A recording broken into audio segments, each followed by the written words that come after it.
दोस्तों, जियो financial service limited की बात करें तो स्टॉक के अंदर आज हल्की सी तेजी देखने को मिली है। लेकिन इसके बीच में बहुत ज़बरदस्त गुड न्यूज़ निकल के आ रही है। जियो फाइनेंशियल और ब्लैक रॉक ने मिलके एक नया धमाका और कर दिया है। अब आपको ये पता ही होगा कि कंपनी एसेट मैनेजमेंट और फाइनेंशियल एडवाइजरी सर्विस के मामले में बहुत अच्छा कर रही है। लगातार नए नए आप देखें तो प्रोडक्ट लॉन्च कर रही है और आने वाले समय बिजनेस को लेकर नई रणनीति बना रही है। दूसरी तरफ आ रहा है जियो का नया आईपीओ, उसको लेकर भी कुछ चौंकाने वाला खुलासा हुआ है, जिसको हम इस वीडियो के माध्यम से जानेंगे। वैसे तो आप देख ही सकते हो कि जियो फाइनेंशियल लोगों को फ्री में ही शेयर मिला है, जिनके पास रिलायंस के शेयर थे।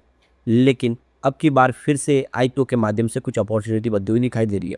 अब जियो फाइनेंशियल के बिजनेस बहुत ज़्यादा फैल चुके हैं और आने वाले इसमें कुछ और उम्मीद है कि बिजनेस और बढ़ेंगे। ऐसे में क्या है आगे की रणनीति? ये स्टॉक यहाँ से क्या आने वाले समय बेहतर करेगा, क्योंकि अपनी ऊपरी प्राइस से अभी भी काफ़ी नीचे है। लेकिन फ्रेंड्स, उससे पहले अगर आप पहली बार हमारे चैनल पे आए तो चैनल को सब्सक्राइब कर दीजिए, एक बेल आइकॉन दबा दीजिए ताकि जब भी नया वीडियो बने पहला नोटिफिकेशन आपको मिले। वीडियो पसंद आए तो लाइक से जरूर कीजिए। चलो फ्रेंड्स, वीडियो स्टार्ट करते हैं। मैं हूँ आपका दोस्त एसपी दवे और हमारे अपने चैनल ऑनलाइन कमाई में आपका बहुत बहुत स्वागत है। सबसे पहले जियो फाइनेंशियल सर्विस लिमिटेड के कारोबार की बात करें तो 236 पर आप देख सकते हो कि यहाँ पे हमें क्लोजिंग देखने को मिली 0.042% की तेजी के साथ। तो 236 पर क्लोजिंग थी कल। तो देखिए, शुरुआत तो पॉजिटिव हुई, लेकिन उसके बाद में यहाँ पे गिरावट हुई, 235 का लो भी बना। अच्छी बात यह है कि इसमें क्लोजिंग पॉजिटिव रही और 238 तक हाई बना है। फिलहाल अगर आप देखेंगे तो ये सीमित दायरे में स्टॉक ट्रेड कर रहा है, बड़ा अप डाउन तो यहाँ पे देखने को नहीं मिल रहा है। यहाँ पे देख सकते हो बहुत ज़्यादा जो उठा पटक है वो नहीं है। 223 का 52 वीक का लो बना हुआ है, जो पिछले दिनों बना था। अब हाई है जो 338 का है। तो ऊपर के लेवल से अभी भी 100 रुपीज़ डिस्काउंट पे स्टॉक है अपने 52 वीक के हिसाब से। तो यहाँ पे अब उम्मीद है कि ये फिर बेहतर है, क्योंकि 100 रुपये डिस्काउंट पे स्टॉक आपको इस समय देखने को मिल रहा है। निचले लेवल के आसपास ही है, पर एक बड़ा ट्रिगर इसके लिए काफ़ी होगा जो इसको आगे बढ़ाएगा, और वो है Q1। उम्मीद है कि इस बार Q1 बेहतर होगा, जो जल्द ही हमारे सामने आएगा। तो Q1 इसको एक ट्रिगर दे सकता है जो इसको आगे बढ़ा सकता है। फिलहाल इसके लिए एक प्रॉब्लम है, इसका पी रेशियो जो हाई है 96.26 का है, जो दूसरी पेयर कंपनियों की तुलना में काफ़ी हाई है। इसी को लेकर हर बार बात निकल के आती है कि ये जो स्टॉक है कॉस्टली है। लेकिन बिजनेस मॉडल अगर देखेंगे तो आपको ये समझ में आएगा कि जिस हिसाब से बिजनेस है उस हिसाब से इसकी जो शेयर है उसको हम फेयर वैल्यू पे समझ सकते हैं। अब यहाँ पे जो बड़ी गुड न्यूज़ निकल के आ रही है, जियो ब्लैक रॉक ने नया एक एसआईपी प्रोडक्ट लॉन्च किया, prism hybrid long short fund. ये एनएफओ इसका 29 जून को ओपन हो चुका है। तो नया प्रोडक्ट लॉन्च कर दिया है और इसका नाम है prism hybrid long short fund. तो ये फर्स्ट स्पेशलाइज्ड इन्वेस्टमेंट फंड है और एसेट मैनेजर के तरीके ये इन्होंने एक शानदार शुरुआत की है। इसकी देखें तो एक अल्टरनेटिव इन्वेस्टमेंट स्ट्रेटजी इन्होंने लॉन्च की है और प्रोडक्ट की जो क्वालिटी बहुत ही बेहतरीन है। तो ये जो फंड ओपन हुआ है, आप देखिए इसके सब्सक्रिप्शन के लिए 29 जुलाई से खुल चुका है और 13 जुलाई तक आपके पास मौका है, आप भी इसमें सब्सक्राइब कर सकते हैं। तो ये कंबाइन इक्विटी फिक्स इनकम और डेरिवेटिव बेस्ड स्ट्रेटजी है, जिसमें आप देखें तो ये काफ़ी सारे देखो RITS जो इनवाइट्स और स्पेशल सिचुएशन से जो लेस ये एक तरह से बनाया गया है। और इसमें मिनिमम इन्वेस्टमेंट 10 लाख रुपीज़ और देख सकते हो कि वीकली ऑफर के हिसाब से 20 वीकली रिडम्पशन के अपॉर्चुनिटी। तो इस नए प्रोडक्ट के साथ देखें तो यहाँ पे जियो ब्लैक रॉक ने अब देखें distributor led sales offer service भी शुरू कर दी है, डिजिटल फर्स्ट एसेट मैनेजमेंट के तौर पे। ये लास्ट ईयर जो इन्होंने शुरुआत की थी। तो ये देख सकते हो कि कंपनी ने बहुत सारे नए प्रोडक्ट अब लॉन्च करने शुरू कर दिए। डिजिटल डायरेक्ट मॉडल इन्होंने लॉन्च किया है हर तरह की डिजिटल सेवाएं देने के लिए।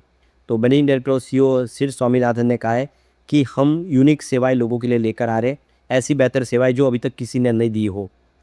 तो जियो ब्लैक रॉक की बात हो, करंटली 14 म्यूचुअल फंड और करीब मोर देन 11.5 लाख इन्वेस्टर इनसे जुड़े हुए हैं और करीब 5,000 करोड़ रुपीज़ का रिटेल एसेट अंडर मैनेजमेंट अभी तक इन्होंने प्राप्त कर लिया है। तो शिव स्वामीनाथन ने कहा है कि हमारा जो बिजनेस है वो लगातार ग्रो कर रहा है और हम SIP कैटेगरीज में और भी बहुत सारे नए मॉडल लॉन्च करने को तैयार है।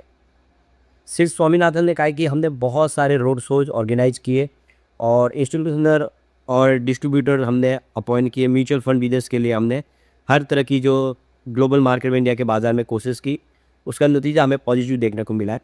तो लास्ट ईयर देख सकते हो कि कंपनी ने फर्स्ट अपना NFO लॉन्च किया था और उसको ज़बरदस्त रेस्पॉन्स मिला। उसके बाद में लगातार हर तरह की नई इन्वेस्टमेंट अपॉर्चुनिटी लाई जा रही है, बहुत सारे नए प्रोडक्ट लॉन्च किए जा रहे हैं।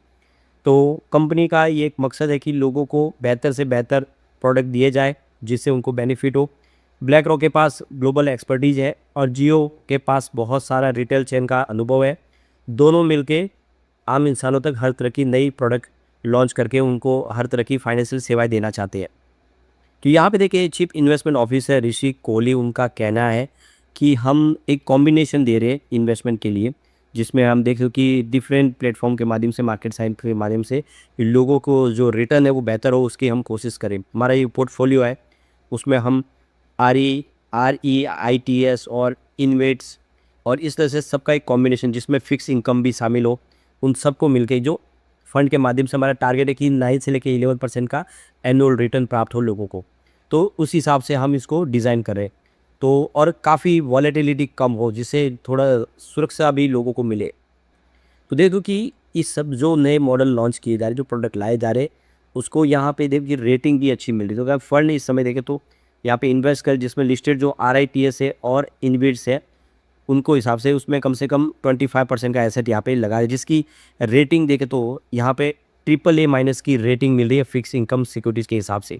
जिससे आप समझ सकते हो कि यहाँ पे क्रेडिट रिस्क भी इसका अच्छा है और लोगों को इसका बेनिफिट भी होगा। अब सिड स्वामीनाथन ने कहा है कि जियो ब्लैक रॉक है जो जल्द ही गिफ्ट सिटी में भी नए प्रोडक्ट अपने लॉन्च करने की तैयारी करें, जिसके लिए रेगुलेटरी अप्रूवल मांगे जा रहे हैं और आने वाले समय हम अपनी स्ट्रेटजी को और तेज़ी से आगे बढ़ाएंगे और ओवरसीज मार्केट में भी बेहतर करेंगे। यानी कुल मिला के रणनीति काफ़ी बड़ी है और जो साबित करेगी आगे उसमें इसका फ़ायदा जियो फाइनेंशियल को डेफिनेटली होगा। यहाँ पे एक जो बड़ी चौंकाने वाली बात निकल के आ रही है कि जियो IPO के लिए एक सीक्रेट प्रोजेक्ट चलाया गया था और जानकारी लीक होने से इसको रोका गया। तो किस तरह से कंपनी ने पूरी रणनीति बनाई। तो जियो का नया IPO आने वाला है जिसकी तैयारी ऑलरेडी चल रही है, मगर इसके लिए मुकेश अंबानी की कंपनी ने खास तैयारी की है। इस IPO के लिए बाकायदा एक गुप्त प्रोजेक्ट चलाया गया जो किसी भी अभियान की तरह रहा। ये प्रोजेक्ट जुपिटर, जो रिलायंस इंडस्ट्रीज के उस प्रोजेक्ट का इंटरनल नाम था, जिसका मकसद था जियो प्लेटफॉर्म लिमिटेड को इसके IPO की ओर ले जाना। ये भारतीय शेयर बाजार का अब तक का सबसे बड़ा IPO होने वाला है और इसके लिए फूक फूक के कदम रखे जा रहे हैं। यहाँ पे देखिए रिलायंस ने अपने IPO में अधिक छूट पाने के लिए रेगुलेटर से बातचीत की है ताकि बड़े इन्वेस्टर को अपनी और हिस्सेदारी बेचने के लिए बढ़ावा दिया जा सके। तो देश का सबसे बड़ा जो IPO उसको तैयार किया जा सके, साथ ही स्ट्रक्चर को भी गुप्त रखा जा सके। इस बेहद गोपनीय इनिशिएटिव का इंटरनल कोड नेम रखा गया था प्रोजेक्ट जुपिटर, जो इसके बड़े पैमाने और स्ट्रेटेजिक महत्व को दर्शाता है। इस प्रोसेस की जानकारी कम दिनों तक रिलायंस के सीनियर एग्जीक्यूटिव और टॉप इन्वेस्टमेंट बैंकर के छोटे ग्रुप से बाहर ली गई, यानी पूरी तरह से ये प्रोजेक्ट को छुपा के रखा गया था। तो मीडिया रिपोर्ट के अनुसार ड्राफ्ट प्रोस्पेक्ट्स और इन्वेस्टर प्रेजेंटेशन, इंटरनल मेमोरेंडम जैसी जरूरी दस्तावेज मुख्य रूप से प्रिंटेड फॉर्म में बांटे गए, न कि इलेक्ट्रॉनिक रूप में। डिजिटल रिकॉर्ड बनने से बचने के लिए ईमेल से बातचीत जानबूझकर कम रखी गई, जबकि ये चर्चाएं कुछ चुनिंदा सीनियर अधिकारियों तक गुप्त सीमित रखी गई, यानी इस पूरी तरह से इस मामले को गुप्त रखा गया है। तो रिलायंस के अक्टूबर तक के प्रोजेक्ट जुपिटर को औपचारिक रूप से शुरू कर दिया था। इस गोपनीय पहल की देखरेख सीनियर एग्जीक्यूटिव कर रहे थे, जिनमें chief financial officer V Srikanth, KR Raja और जियो के एग्जीक्यूटिव अंशुमान ठाकुर शामिल थे। ये उनके बीच की बात थी। तो मीडिया रिपोर्ट के अनुसार कोटक महिंद्रा कैपिटल कंपनी और मॉर्गन स्टैनली की सबसे पहले इन्वेस्टमेंट बैंक के तौर पर शामिल किया गया। रिलायंस के बड़े टास्क में से एक था अपने मौजूदा निवेशकों की सहमति हासिल करना, और वह KKR company, Meta platform, alphabet और शेयर होल्डर की आखिरकार अनुपालित आधार पर उनकी हिस्सेदारी का लगभग 8% कम करने पर वो सहमत भी हो गए।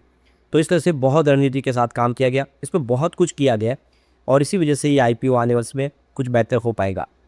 यहाँ पे सबसे बड़ी बात है कि अधिक वैल्यूएशन वाली कंपनियों को न्यूनतम पब्लिक शेयर होल्डिंग में नियमों में डील भी दी गई है। जरूरी दस्तावेज कम करने की सीमा को 5% से घटा के 2.5% किया गया है, जिसकी वजह से रास्ता क्लियर हुआ।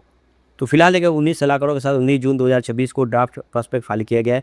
गूगल, मेटा और अबू धाबी इन्वेस्टमेंट जैसे इन्वेस्टर सपोर्ट वाली जियो प्लेटफॉर्म की वैल्यूएशन $100 अरब से अधिक होने की उम्मीद है। इतनी वैल्यूएशन से भारत की सबसे वैल्यू वाली लिस्टेड कंपनियों में से एक मार्केट कैप के हिसाब से बना सकती है और दुनिया की सबसे बड़ी टेलीकॉम कंपनी बना देगी। लेकिन फ्रेंड्स, कोई भी इन्वेस्टमेंट करने से पहले अपने फाइनेंशियल एडवाइजर से एडवाइस ले ले या अपना खुद का रिसर्च करें, क्योंकि मैंने वीडियो आपके एजुकेशनल पर्पज़ के लिए ही बनाया। वीडियो पसंद आए तो लाइक से जरूर कीजिए और चैनल को सब्सक्राइब कर दीजिए। Thank you friends.